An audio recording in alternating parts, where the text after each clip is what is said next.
Hello, bachcho. Let's read the question. The question says, both the duck and the kangaroo are very sensible creatures. Elucidate. यानी कि ये जो duck और kangaroo है, ये दोनों जो है ये बहुत ही जल्दी अप्रसन्न हो जाने वाले जीव है, क्रीचर्स है। सो आपको इस बारे में स्पष्ट करना है, ठीक है। आपको इस स्टेटमेंट को स्पष्ट करना है।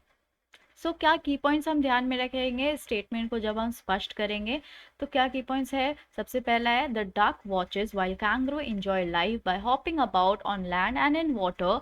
She compares this to her restricted life in the unpleasant pond and asks the kangaroo to take her away from her boring life into the far and wide world. जो डक है वो देखती है kangaroo को अपने जीवन को जीते हुए, खुशी से भरा जीवन को जीते हुए, और वो इधर उधर हॉप करता है ना, कूदता है लैंड पे, ज़मीन पे और वाटर में भी। और वो कंपेयर कर रही है अपना जो सीमित लाइफ है, अपना जो सीमित जीवन है, जो कि बहुत ही अनप्लीजेंट है, अनप्लीजेंट पॉन्ड में जी रही है। वो बहुत ही गंदा, मतलब वहाँ पे उसे संतुष्टि नहीं मिल रही है, उस पॉन्ड में वो अपना जीवन जी रही है। और वो पूछती है कैंगरू से, क्या वो उसे घुमाने के लिए ले जाएगा, वो अपने साथ ले जाएगा उसके बोरिंग लाइफ से दूर, उसके ये मंद मंद लाइफ से दूर, जो कि बहुत बोरिंग है, कोई इंटरेस्टिंग सा नहीं हो रहा है, into the far and wide world. और इस बड़े दुनिया में क्या उसे घुमाने के लिए अपने साथ या कहीं दूर लेकर जाएगा या नहीं।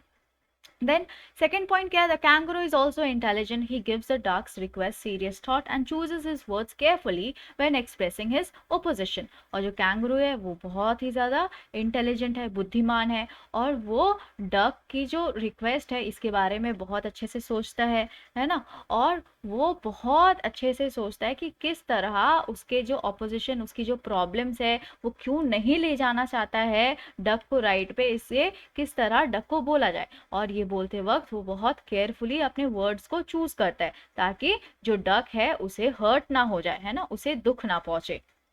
देन इसका हम आंसर क्या लिखेंगे स्पष्ट करते वक्त? So here we have the answer.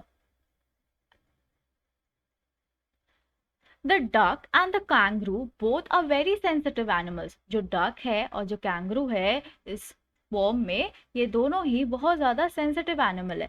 Sensitive animal मतलब कि बहुत भावुक, है ना, जो बहुत जल्दी अप्रसन्न हो जाते हैं।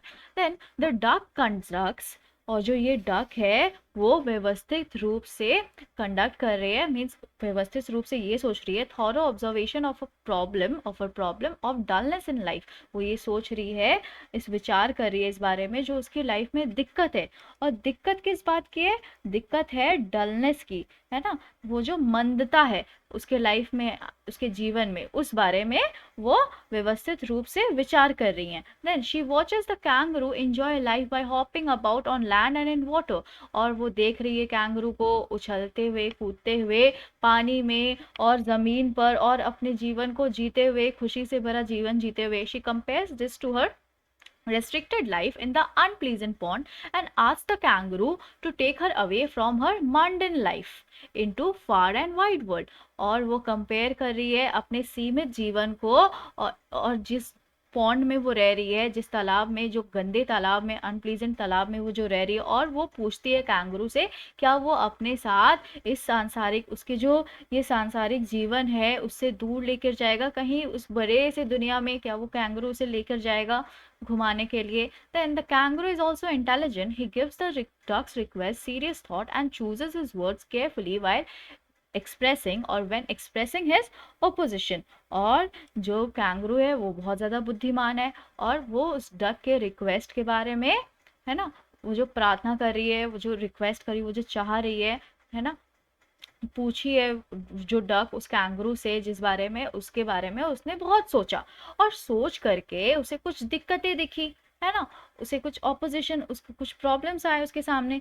देन उसने बहुत अच्छे से, बहुत सही शब्द चुने थे ताकि बहुत ध्यान से वो अपने ऑपोजिशन को एक्सप्रेस कर पाए, राइट, यानी कि उसका विरोध कर पाए, right. Then, when the duck reveals that she already has a solution to the kangaroo's objections, she demonstrates her cleverness and farsightedness। और जब डक जो बतख है वो रिवील कर रही है, वो ये दिखा रही है, ये बता रही है कि उसके पास पहले से ही सुझाव है कैंगरू के उस ऑब्जेक्शन के लिए, कैंगरू के उस प्रॉब्लम के लिए।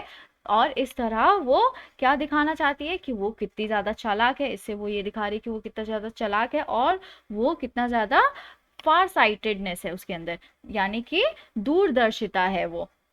As a result, both the creatures enjoy each other's company and their sensible decision relieves the duck's boredom and provides luck to the kangaroo। और एज अ रिजल्ट क्या होता है, नतीजा क्या होता है, जो दोनों जीव है वो बहुत इंजॉय करते हैं, वो साथ में बहुत ज़्यादा मज़े करते हैं, एक दूसरे का साथ पाकर उन्हें बहुत अच्छा लगता है।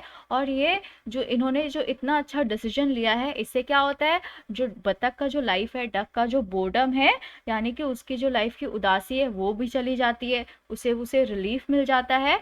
और कैंगरू को लक आता है, उसके लाइफ में उसे प्रोवाइड होता है लक, है ना, यानी कि उसके लिए ये जो राइड होता है वो बहुत ज्यादा शुभ होता है।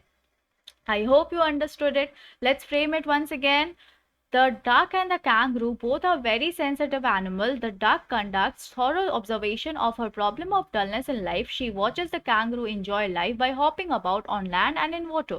She compares this to her restricted life in the unpleasant pond and asks the kangaroo to take her away from her mundane life and into far and wide world. The kangaroo is also intelligent. He gives the duck's request serious thought and chooses his words carefully when expressing his opposition. When the duck reveals that she already has a solution to the kangaroo's objection, she demonstrates her cleverness and farsightedness. As a result, both the creatures enjoy each other's company and their sensible decision relieves the duck's boredom and provides luck to the kangaroo. I hope you understood it well. Thank you. Best of luck.